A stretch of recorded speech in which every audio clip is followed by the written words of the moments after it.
Blood in my mouth. The taste of rust. I remember the stairs, his hands shoving me back, his voice cutting through the fall like a blade. "You're worthless, just like your dead father." The concrete steps kissed bone. Something cracked inside me, but not just ribs, something deeper. I crawled. Every drag of my body left a smear behind me. My brother's footsteps didn't follow. He didn't need to make sure. He believed I would stay down, as I always had. But I didn't. I dragged myself to my mother's apartment. Her silence was louder than the blood in my ears. She opened the door, eyes wide, lips pressed tight. She didn't scream, didn't ask, just watched as I collapsed on her floor. Her silence was worse than his shove. Lying there, broken, I saw the truth with clarity sharper than pain. The inheritance was never about money. It was about power, legacy. A poisoned crown passed from a father who loved us unequally. My brother took it, all of it. And when I asked why, when I demanded an explanation, he showed me. With his hands, with his words, with his contempt. Worthless. That word echoed through my fractured ribs, through the stale air of my mother's apartment. I looked at her, waiting for a denial, a protest, any sign that she would break the chain of silence strangling our bloodline. But she turned her face away. That was when I realized it. She already knew. She had always known, and she'd let it happen. Pain is a patient teacher. It taught me to wait, to breathe slowly, to hide the storm beneath a calm surface. When I healed, I began collecting fragments. Not of my body, that was already mending. Fragments of truth. Bank records, transfer slips, lawyer's notes. Every document painted the same story. My brother had bled my inheritance dry before the ink on the will had dried.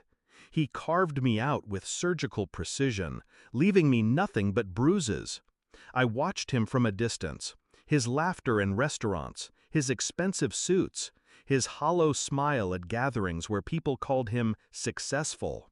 I said nothing, but inside, the silence grew sharp. At night, I would replay his words, his shove, his voice comparing me to a dead man I barely remembered. Each time I let the rage settle deeper into ice.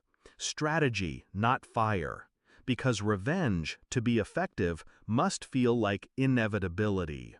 The truth arrived not in screams, but in paper. I had the lawyer's folder in my hand. Every transfer, every fraudulent signature, every betrayal sealed in neat black ink. I asked him to meet me. No raised voice, no threats, just, "We need to talk." He came, confident, smirking, dressed like victory. I slid the folder across the table, didn't speak, didn't blink. He opened it, and the color drained from his face. What is this?" His voice cracked, small. I stayed still. My silence became the mirror he couldn't look away from. I did what was necessary. Dad would have wanted." I raised one hand, just enough to cut him off. Calm, cold, precise. His mouth shut, his eyes widened. He understood. I didn't need to yell. The truth was already louder than his defense. I leaned forward, letting him taste the quiet. "You stole from me. You tried to kill me, and you failed." I tapped the folder once, like a judge's gavel. "This is yours now. Your undoing." He shook his head, hands trembling. You wouldn't." But I already had. Copies sent to the bank, to the family lawyer, to the authorities who once praised his success. His empire built on theft was already burning, though no flame could be seen. I stood, calm, detached. "You called me worthless," I said softly. "Now watch what worth really looks like." He reached for me then, not with violence, but desperation. Fingers clutching air, eyes begging. I left him drowning in silence. The same silence my mother once gave me. I walked out into the night. The air tasted cleaner. The inheritance was never mine to begin with. Not the money, not the name, not the approval of a father who buried affection in coffins of duty. But this silence I now controlled, was mine. My brother's wealth, his reputation, his carefully polished lies, stripped away by his own greed. And my mother? She would remain silent, because silence was the only language she ever spoke. But me? I had learned to weaponize it. I am not worthless. I am inevitable.